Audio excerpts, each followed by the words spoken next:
What's up, guys? Welcome back to the channel. BC coming at you with all the latest in the pro wrestling world for this Friday, September 6th, 2024. And that means tonight, just a few hours away from the final SmackDown ever on Fox.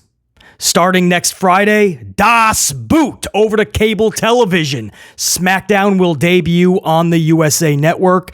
This, of course, begins a series of events and changes for the company. In a couple weeks, NXT being moved from USA, they're going to CW.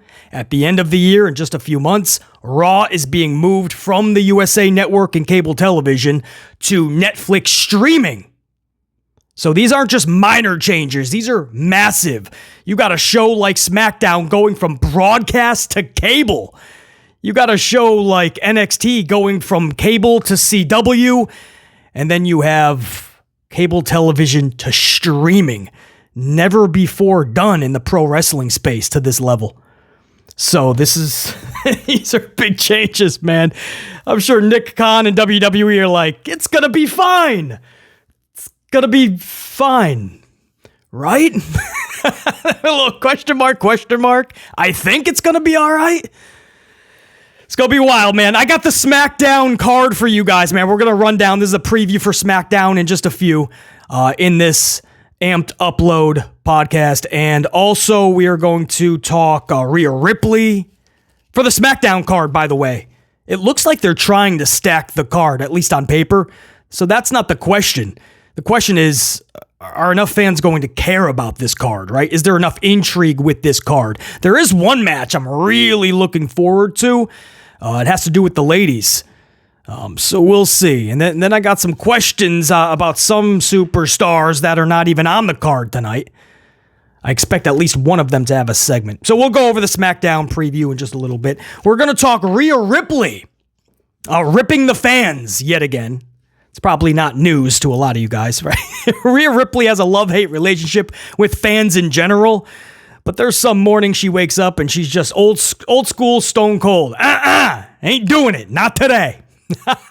And Rhea Ripley just starts going off. Well, she ripped fans recently. We'll tell you exactly what she said and why. It is pretty outrageous, actually. So I can see why she was a little upset, but I don't know if that's the best way to go about it. Well, we'll talk about it. Rhea Ripley ripping the fans. Also, the American Nightmare ripped the fans. But it's not the American Nightmare you may be thinking of. We'll talk about that in a few minutes. I also have the ratings, NXT, AEW. I have those ratings for you guys. That's interesting because one of them went up a little bit. The other one went down a little bit. But that little bit on each, one of them going up a little, the other going down a little. Guys, they're now neck and neck. They're so close. And this is the first time that's happened without like a preemption or a stacked card, like a bunch of main roster dudes went over to NXT or AEW announced two big special announcements. Nothing like that. These are just like business as usual. And it kind of evened to a point where they're so close, AEW Dynamite and NXT on Tuesday nights. So we'll go over those ratings as well. We'll talk about which one went up a little, which one went down, and how that's going to change when they go over to CW, by the way, in a couple weeks, NXT. So let's get into it. And before we do get into these stories, a couple of big shout outs. First, to my Green Bay Packers. They open up their season tonight. Friday Night Football. That does not happen often, if ever. And it's my Green Bay Packers versus the Philadelphia Eagles in Brazil. They're going to be in Brazil playing this game. Head-to-head with SmackDown. Now, before you guys are already going to use that as an excuse for the ratings, just know the game is 8:20 p.m. Eastern Time. That's the kickoff, 8:20. So you get the whole first segment, which is usually the biggest segment on a wrestling show. You get all of that on SmackDown with no direct competition. And the game is going to go to roughly 11 to 11:30 p.m. Eastern Time. SmackDown is already over by 10. So you got halftime in between. Stop. SmackDown, if they're putting their best foot forward, can at least compete. Nobody's asking them to beat Packers and Eagles tonight. That would be nice. That means you're getting a really good show. But we're just asking you to compete. Don't curl up in a ball and hide in the corner. Absolutely compete with the NFL, man. You're WWE. It's your last night on Fox. You got to promote a huge show next week for your debut on USA. You got to come out swinging. So, but it's going to be hard because it's the Packers and the Eagles tonight. I'll have all TVs going. Trust me. I'll be good. You guys will be getting a SmackDown review, I assure you. But there ain't no way BC's missing that Packer game, man. A big season opener tonight. Packers, Eagles, go Pack, go!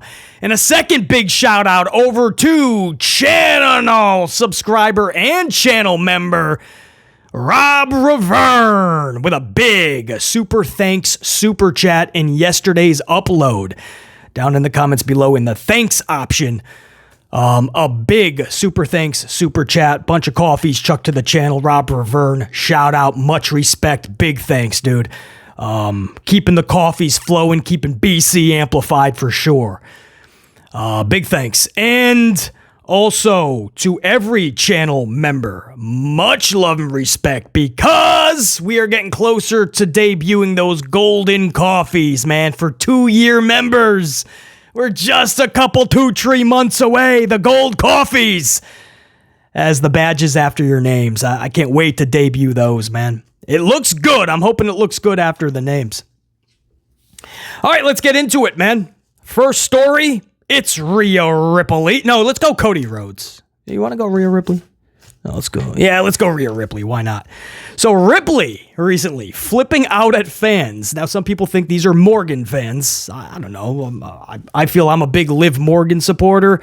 I've never seen Liv Morgan fans, go absolutely hysterical like this. But some people think it's Morgan fans taking it a little too far. I don't know. But fans are evidently insinuating that Rhea Ripley is sleeping with 3 H's, and that's the reason for her mega push. That's a stretch. I doubt very much that's happening, but that's what people think. So this led Rhea Ripley to. This is what Rhea Ripley said. She was not too happy about that. Rhea Ripley says, and I quote, "The funniest thing about the discourse going on at the moment is that certain people can't comprehend what hard work and dedication is. So they narrow it down to the obscene trash that I just saw. Instead of making up delusional stories to make yourself feel better about your actions and lack of self-worth, how about you attempt to put some effort into your sad ass life? Smiley face emoji. Enjoy your life, make good decisions, and touch some grass." End quote. Damn! Rhea said you gots to go get laid. Stop being so angry and violent and go get laid, Rhea Ripley said to those fans thinking she's sleeping with Triple H, Hunter Hearst Helmsley. So, I don't know. Again, she went hard in that one, man.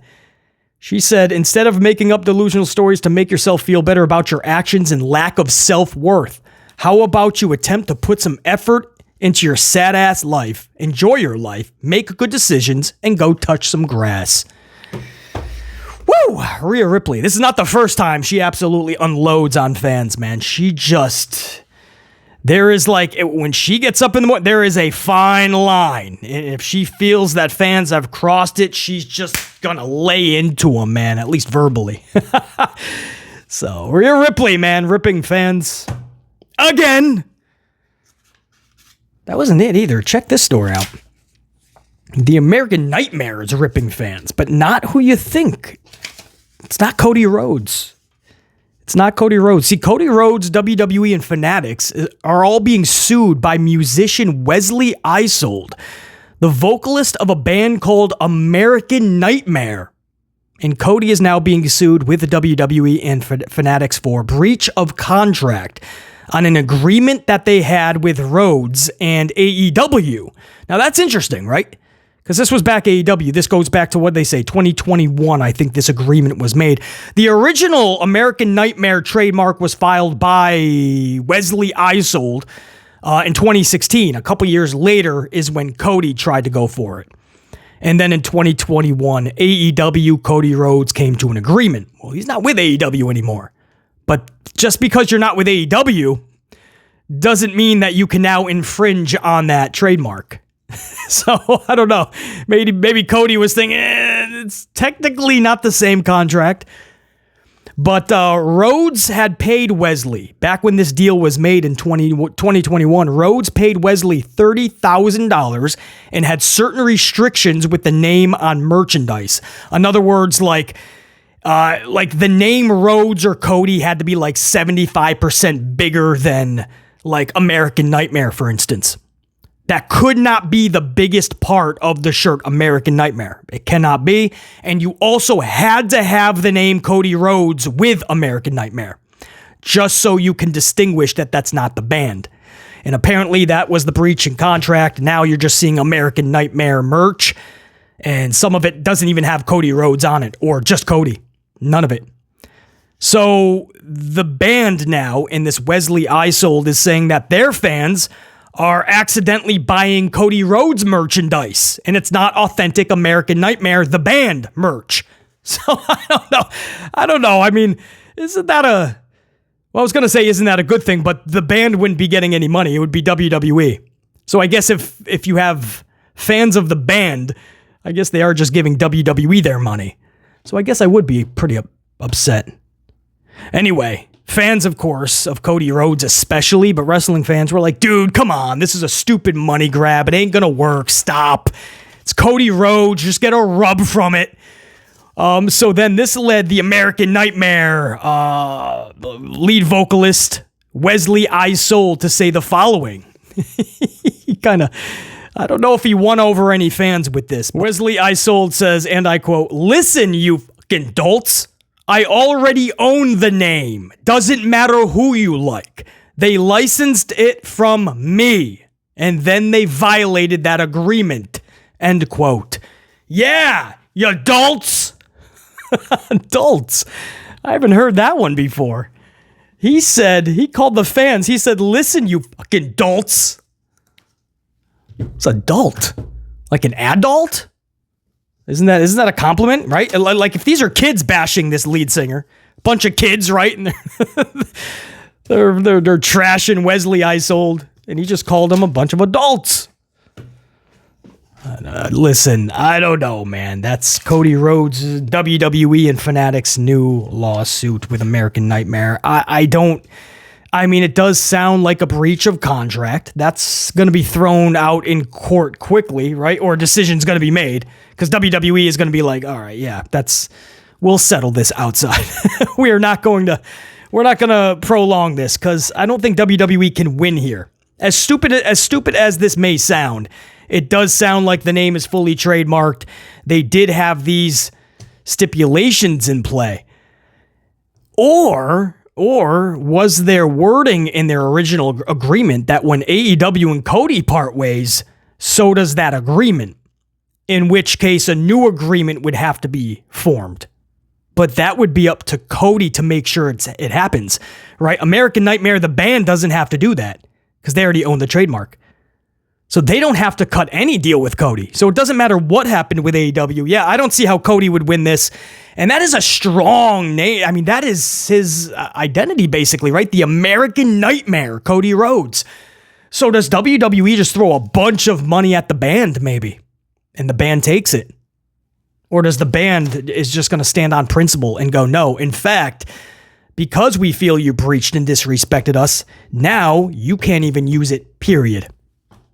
And then it's no more American Nightmare. Then it's just Cody Rhodes. Anyway, guys, that's a lawsuit that WWE, Cody Rhodes, and Fanatics is now being hit with. Fanatics, because a lot of this merch was being sold at their big Fanatics event in New York City just a couple weeks ago. And then we'll go over to...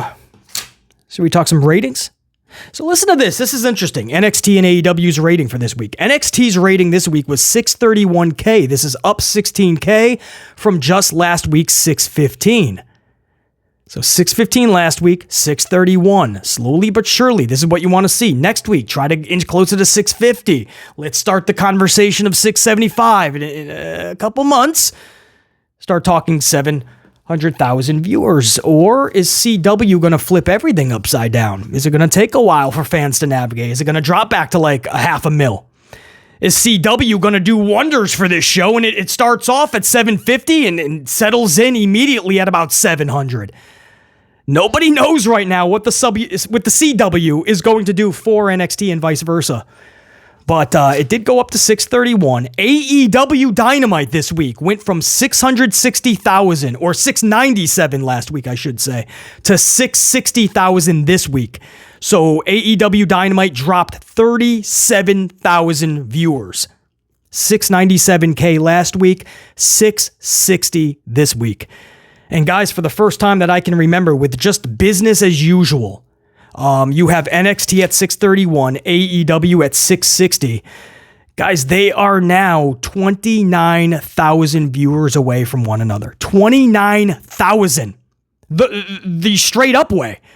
Not NXT getting a bunch of main roster stars that anybody cares about outside like PD Dunn. Maybe one or two others. It's not like Cody Rhodes was going over there. It's not like you had Roman Reigns show up. They did this straight up 631 as AEW kind of went backwards to 660. 29,000 viewers. Again, we don't know what the CW is going to bring. And because it is making the move, they are now going to bring some big-time main roster over. For instance, CM Punk on the debut show. And you're going to have that big title match, Julia versus Roxy. But that's straight-up NXT talent. So that's not like they're stacking anything abnormally. They're just having a big title match with their talent. But CM Punk will be on that first show. Randy Orton will be on that second show. And I expect those first two shows will have a lot more main roster talent as well. So that's going to be a little bit more stacked. But they kind of have to. They're making this massive move. They got to make sure that people know about it and care about it. But before they start stacking these shows, they're already closing in at 29,000. These are not great numbers, guys. First of all, we know that. BC knows it. You know it. You could be the biggest NXT fan. You could be the biggest AEW fan. I hear you. And I love the... Oh, man... Hangman Page and Swerve. If you guys saw yesterday's upload, you know my feelings on that. Loved it. And I'm not even hanging this rating on them, by the way. No pun intended to Hangman Page. This rating, a lot of people are going to go see all of that, and it was for nothing. No, you don't know. That was the end segment, man. If people were not into this show, then they didn't wait till the last segment. They didn't care about it. Now that it collected all this buzz, if it's good enough, now, next week's rating is where we're going to see that, right? If enough people are into this Hangman and Swerve storyline now, after what happened Wednesday, you're going to see a big boom in that number. Even if, what were they, 660? Even if they get to about 700, that 40,000 is massive, right? Or if not, you're going to see it continue to fall and maybe dip once again under 650. But I think enough people are going to want to tune in to see. So this is where AEW now has to capitalize. You got a lot of buzz. People might be tuning into that first segment, not just because they were watching Big Bang Theory. You have an audience. There's some casuals that are going to just kind of have the remote. I just want to see what AEW is doing with this Swerve Hangman thing. Now you have to somehow find a way. Where do you go from burning down the childhood home? I don't know how you top that. It's for AEW to figure out, though. This rating, I don't think is... Best way to put it is I'm not attaching this week's AEW Dynamite number to the success of Hangman and Swerve's segment from this past Dynamite. Next week's number is what I'm going to be looking at. That's going to tell BC, that's going to tell Tony Khan, AEW, if that was a successful segment or not. Because that's going to show you if people cared to stay tuned to it. They needed to see what happens next. Again, where do you go after burning the childhood home? How do you top that? Don't know. It's for AEW to come up with something. You're going to get those casual fans to tune in. Some. I don't care if it's 10,000 more. Slowly but surely, you want to go up, not backwards. 631 and 660, now 29,000 viewers separate NXT and AEW. Interesting. And then you go over to, let's just go to SmackDown, man. This is going to go out late as well, it looks like. So I don't want this to be too long because I know SmackDown's coming up. So let's go over the card for tonight, or at least what's advertised and what we're expecting. Tonight's show is, the big feature anyway, is Cody Rhodes addressing Solo Sikoa's rematch challenge for the title. This is not bad blood worthy, guys. You cannot put, or you can, but it shouldn't be, Cody Rhodes versus Solo Sikoa at another PLE. No thank you, man. We saw all we needed to see at SummerSlam. You had all the bells and whistles and Roman's return and all the bloodline interfering. We saw everything we needed to see. Once is good enough. Ain't nobody at a PLE needs to see Cody Rhodes and Solo again. What they're most likely going to do is promote this title match as a big title match for next week's debut on the USA Network. And if they do that, it's no harm, no foul. Go ahead, but keep the PLE clean. Now, who's in line for the PLE for Cody? There is nobody. You're right. So I understand going, BC, it's only Solo. I hear you. Then you know what? Then he doesn't defend the title. But it's just not, man. That's just one of those matches that'll make a lot of fans go, that's a pay-per-view. That's an iffy PLE. So you might as well just leave it off. Just do Solo and Cody's rematch next week, debut on USA Network. And I don't know who's next up for... I mean, at this point, he's just challenging his friends, right? Kevin Owens. You know, we're all talking about a good Randy Orton, Cody Rhodes storyline, right? Orton's going to eventually turn heel. It's going to be Cody and Orton for the title in the future. You know what? The way this booking is, and the way there is no top heels, you might have to get Randy Orton as the friend of Cody going for the title. And at the end, they'll shake hands and hug and show mutual respect. Just like Kevin Owens and Cody did last Saturday. But Cody Rhodes is going to address Solo Sikoa's title challenge, rematch title challenge. That's going to happen on tonight's show. That is their big featured spot. So featured sometimes means beginning of the show too. Sometimes they don't wait till the main event spot. But that's their big feature. You're going to get Cody Rhodes addressing Solo Sikoa. Match-wise, you're going to get Street Profits and DIY versus the Bloodline. Not sure why. Jacob Fatu has already destroyed all of them by himself. By himself, Jacob Fatu has already annihilated all of them. Now it's an 8-man tag. Now Jacob Fatu has 3 other dudes with him.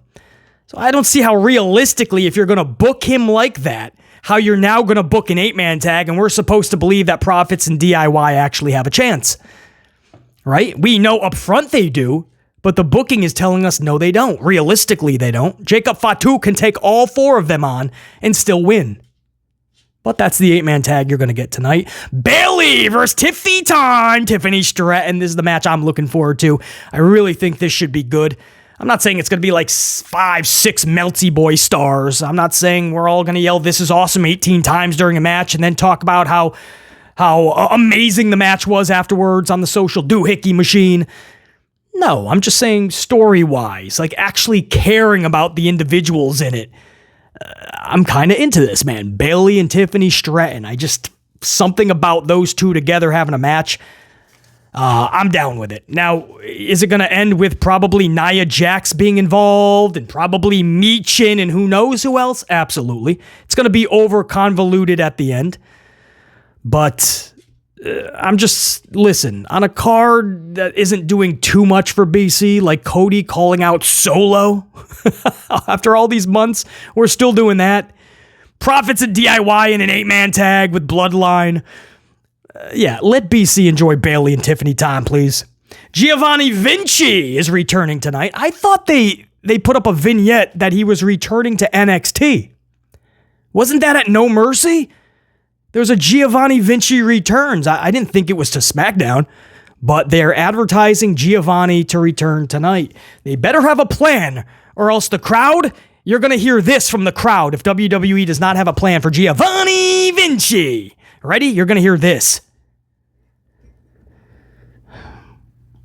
Yes, the sound of nothing. That's what you're going to hear, because it's Giovanni Vinci. I like the dude. There's a lot of potential. But there has to be something of substance that we can latch on to.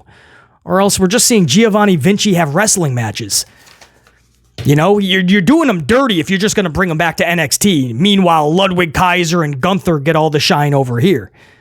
You know, so I do believe you're just doing him dirty if you're just sending him to NXT. No matter where he is, though, there has to be a reason to care about Giovanni. So he better come with that personality. He better come with that charisma. He better come with good booking. It's going to be a big re-debut for Giovanni Vinci. And that's really it. BC has questions on where's Randy Orton. Are they going to wait until the debut on USA next week to bring back Orton? How about LA Knight, right? Is he going to have another US Open Challenge, right? He's been defending the championship a little bit more lately, but he's only been facing Escobar, it seems, every week. But LA Knight, is he going to be on the show? Is he just going to be talking some trash? Is he going to be in that ring defending the gold? Or are they going to make a big match for that US title for next week's debut show? I expect a big promotional banzai, right? Just a promotional blitz for next week's move to the USA Network, man. I expect that massively tonight on SmackDown. So that's your show, guys. For tonight, SmackDown from World Wrestling Entertainment. That's your show from BC on this channel, the Amped upload for September 6th, 2024. Until next time, and there will be that next time, the review for SmackDown within the next 24 hours. Stay subscribed and notified. You guys know the deal. If you haven't already, you guys know, smash that up. Helps BC know you are fully amplified, but it also helps out that algorithm, of course. So, SmackDown review, it's coming up on the channel within the next 24 hours. So be on the lookout for that. Until next time, and there will be that next time. Top guys, we're out. BC in the unit saying check you. Peace.